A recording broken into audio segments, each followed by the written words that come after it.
Hello, everybody, and welcome to follow this sermon. A lot of people have drowned in the depths of the seas and lakes. We are helpless at the stormy sea. We have heard about the Titanic. We know the end of the ship Estonia. And we have also a closer example here in Finland, in Tampere. The steamship Kuru sank shortly after leaving the port on September 7th, 1929. It is the worst inland waterway accident in Finland. 136 passengers never got to their destination, but the ship took them to the depths of Näsijärvi. A ship or a boat in a storm has never been taken lightly. In earlier times, people thought quite concretely that waters would claim their sacrifice. For example, Jonah, in the book of Jonah, Jonah was sure that he should be cast into the sea in order that others might be saved, and that the wrath of the sea should relent. And this is what then happened. When the sailors had desperately tried everything else, they finally threw Jonah into the sea in grief. And the sea calmed down. I will read to you the passage. The sea was getting rougher and rougher, so they asked him, "What should we do to you to make the sea calm down for us?" "Pick me up and throw me into the sea," he replied, "and it will become calm. I know that it is my fault that this great storm has come upon you." Instead, the men did their best to row back to land. But they could not, for the sea grew even wilder than before. Then they cried out to the Lord, "Please, Lord, do not let us die for taking this man's life. Do not hold us accountable for killing an innocent man, for you, for you, Lord, have done as you pleased." Then they took Jonah and threw him overboard, and the raging sea grew calm. At this the men greatly feared the Lord, and they offered a sacrifice to the Lord and made vows to him. Maybe you have been on a stormy lake too, and surely you have prayed. Who would not pray when their life or the life of their loved ones are in danger? Not all prayers have been answered. For sure, a lot of cries for help have risen from the Titanic, Estonia and Kuru towards the Most High. God answering prayer and saving in danger is not automation. Sometimes in these situations, the prayers for help have changed into a sigh. "Oh my God, is this the end of my life? Is it time for me to leave now? Thank you for the gift of life. Thank you for that I have been able to be here and experience so much." Being saved from risk of death gives a person a whole new kind of appreciation to life. Every day is seen as a gift and full of wondering about the fact that I can be here, that I can live in this very moment and this special time when so many things are possible. I breathe and I sense all kinds of things. Your gratitude for close people rises into another level. I am a miracle, and everything around me is a cause of great wonder, no longer self-evident. This Matthew's account that we have before us today already has features of the Christian sermon. He has colored Mark's story with his own small changes. Before our today's Gospel reading, there was a discussion about following Jesus. There was a teacher of the law to whom Jesus had to say that foxes have dens and birds have nests, but the Son of Man has no place to lay his head. And Jesus had to say to one of his disciples who asks for a delay that this should let the dead bury their own dead. There was no time to delay following Jesus until his father died and was buried. He should have started following Jesus immediately, for we have no other time than this one we are living right now. It is noteworthy then that it is in Matthew where it is clearly said that the disciples followed Jesus into the boat. You know, this is the Christian vocabulary. Wherever Jesus goes, his followers will go. We are followers of Jesus. It is good to understand what following Jesus means. It does not just mean believing in him and finally going to heaven. It is much more. Following Jesus is about going where Jesus would go, speaking the words that Jesus would speak, doing the things that Jesus would do. In our gospel text, the disciples very concretely followed Jesus into the boat in order to cross to the other side of the lake. I wonder, how is it that our lives could be following Jesus in as a concrete way as his disciples followed him?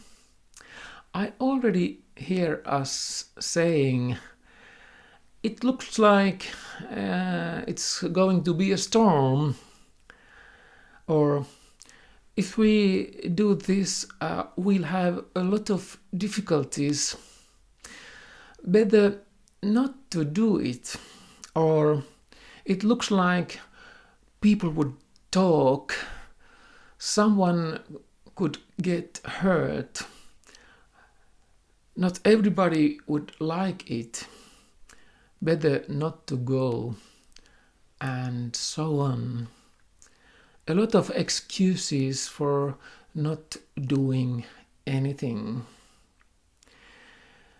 During the past year, I have often wondered at the courage of Alexei Navalny to return to Russia.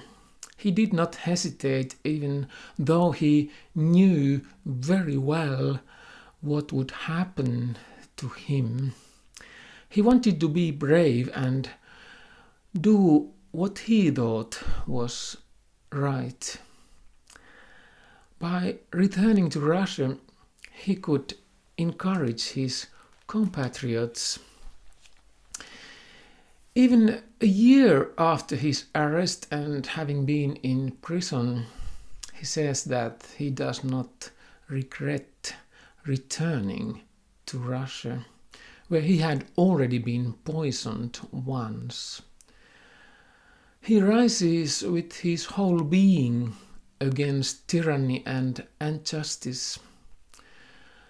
Without commenting on everything he has ever said, I just want to say that we need that kind of courage, one that will encourage others too. We have already seen that Matthew uses Christian language in his account, and it continues when he made disciples say, "Lord, save us." In the Gospel of Mark, the first Gospel written, the disciples addressed Jesus as a teacher. They woke him up and just cried, "Teacher, don't you see that we are drowning?" It had already become clear to Matthew that Jesus is the Lord.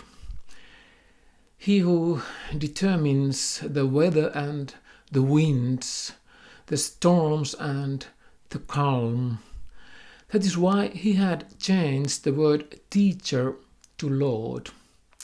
Lord, save us. Psalm 107 tells us about sailors. From our passage we realize that it was the Lord himself who raised the storm, and when the sailors cried out to him for help, he also calmed the storm. I will read verses 25 to 30 from this psalm. For the Lord spoke and stirred up a tempest that lifted high the waves. They mounted up to the heavens and went down to the depths. In their peril their courage melted away. They reeled and staggered like drunkards. They were at their wits' end. Then they cried out to the Lord in their trouble, and he brought them out of their distress. He stilled the storm to a whisper. The waves of the sea were hushed. They were glad when it grew calm, and he guided them to their desired haven. The Gospel of Matthew ends with the words of the risen Christ saying that he is given all authority in heaven and on earth. So could using the word Lord about Jesus in this story be too much for the writer of this gospel? These words of the disciples, "Lord, save us," also echo the words of the Hosanna hymn, in which Jesus is addressed as a king who can help and save his people. What is salvation? It is something worth thinking. It probably means different things to different people.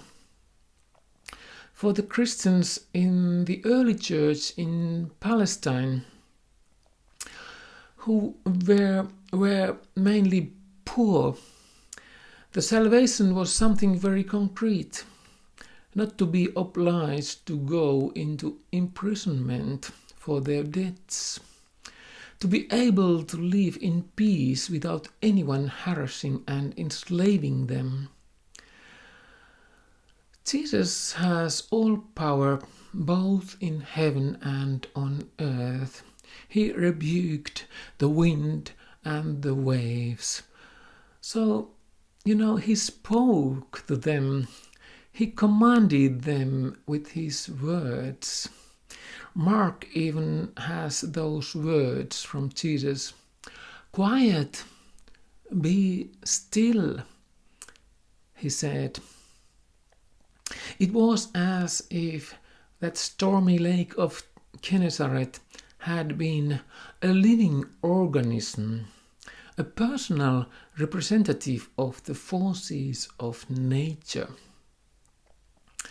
This story reflects the beliefs and fears of the time. The most important thing here, however, is that whatever you fear, Jesus is above it. God set limits to the waters of chaos, and they cannot cross the line. Through this account, Matthew encourages his readers and all of us. Jesus rules even the waters of chaos. Whatever comes, with Jesus we dare. Considering the altarpiece of this church, I cannot help but mention the other story related to this one. The story of Jesus walking on water and even taking us for a walk with him on water. With Jesus nothing is impossible. So don't be afraid.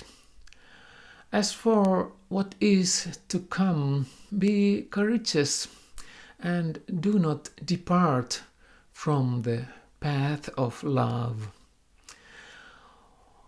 All of this makes us exclaim in amazement, what exactly is this man? That is what we have gathered to marvel at, also today in our churches. So, this was my message for today, and see you next time. Have a nice Sunday. Bye bye.